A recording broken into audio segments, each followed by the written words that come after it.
Strictly Come Dancing is back, and with it the whirlwind of glitter, drama, and let's face it, some deeply questionable outfits. And it's a show which I didn't really know before I was myself on reality TV. I was asked if I would consider Strictly Come Dancing. I considered it. I looked at it. I looked at quite a lot of episodes. I was particularly entertained by Julian Clary's approach. Dancing is my life.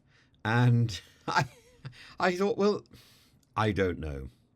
I don't know. It seems like a lot of hard work. So let's dive into the opening episode of the new series where the partnerships were revealed and the Glitterball hopefuls took their first steps onto the ballroom floor with some hilarity, of course.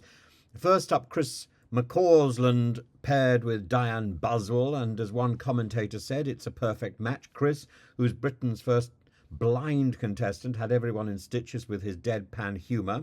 Diane's over the moon because she really wants November off, and with that attitude, he's clearly here to entertain, even if his chances of seeing the Glitterball literally are slim. On the other hand, there's Wyn Evans, who's giving us serious Welsh Ed Balls vibes, apparently, according to, I think, The Guardian. Partnered with Katia Jones, the Queen of Mischief herself. The pair have already promised a samba to Tom Jones' Help Yourself. No doubt plenty of hip action awaits. And I don't know about you, but if anyone's getting the dad dancer crown early, it's probably going to be Wyn. He might not win with technique, but he might well win. And then there's Tom Dean, the 6'4" swimmer, paired with the equally statuesque Nadia. And they're the tallest couple this series, so they'll be reaching for the stars. Or just trying to keep their feet on the ground. Tom joked about his delicate feet. It seems that there'll be plenty of Dr. Skoll products in his future. Now, to talk about the scandal-shadowed Paul Merson paired with the fiery Karen Hauer, Paul looked more terrified than a football in a penalty shootout, but Karen seems determined to bring out the fun side of him, even promising an American smooth to Vindaloo, a patriotic and chaotic choice if ever there was one. But other noteworthy pairings include Toya Wilcox with Neil Jones, which already sounds like a rock and roll circus, with J.B. Gill with his beloved Amy Dowden making a triumphant return after her battle with cancer. And there really wasn't a dry eye in the house when Amy took centre stage in a pink feathered dress with the group dance.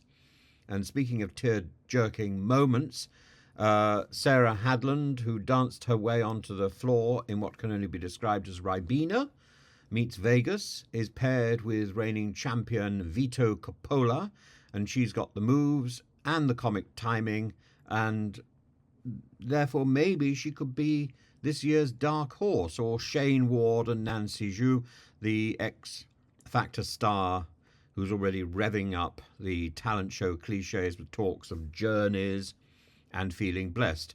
Meanwhile, Nick Knowles, partnered with Luba Mushtuk, is determined to dance SOS his way through the competition, complete with a builder's van level of elegance.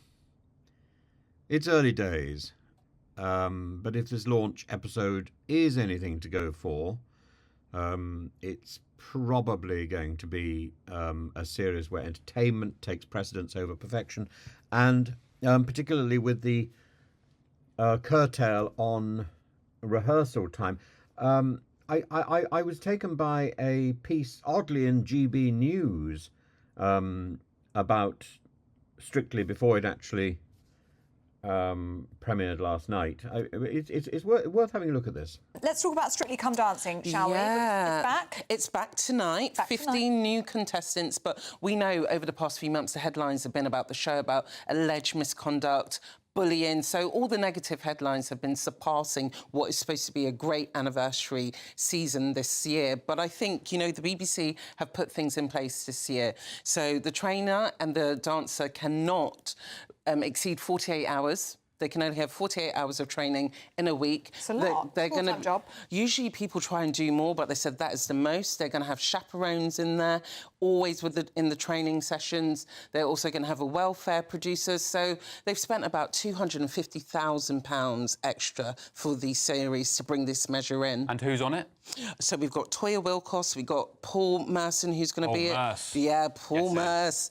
Tasha Gori from Love Island, who I think she would do really well. She's a dancer, though, Steph. I know. I'm not sure if that should be allowed. I think that might get changed soon. And I interviewed JB Gill from JLS. He's also going to be there. He's received a lot of criticism, but he was telling me earlier on this week at the NTAs, he was like, he can do, like, you know, music dancing, how he does on stage, but he says ballroom dancing is going to be new for him. So there's a different technique. He was on the show a few weeks ago, wasn't he? Get back in. Yeah, we should see how he does, but I am rooting for him. So I think it will be all eyes on this show. I think the ratings will still continue to be high this season, but we're just hoping for no negative headlines. So with the recent controversies still looming large, it's nice to see that Strictly is actually pushing forward, determined to dazzle us with sequins, samba and a touch of chaos.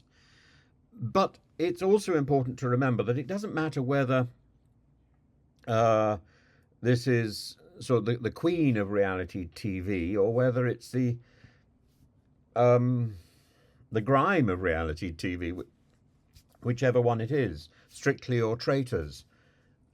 These are programs which are fashioned on pushing the participants, both the professionals and the amateurs, to the limit to make for entertaining TV, and it's and the more formulaic it gets, the more difficult it seems to become to find reality. This is something where formula takes precedence over drama in the attempt to produce drama, and the glitter ball. The glitter ball is there to win, but I think it's lost its shine.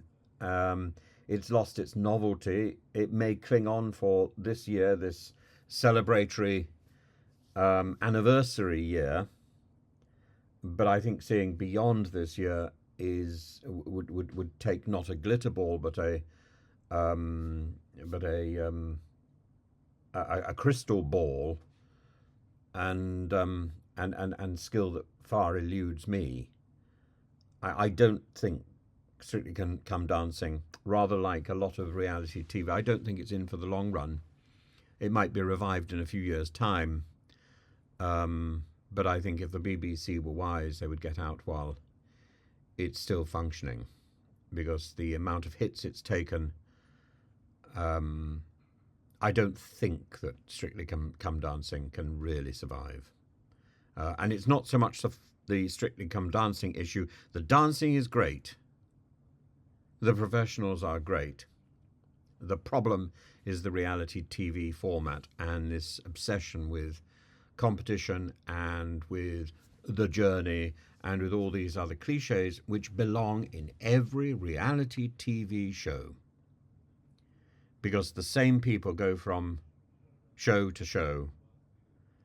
And once you notice that, once you look at the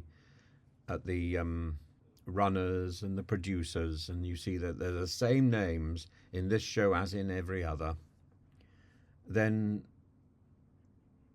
frankly the game is up, and you can see behind the curtain, and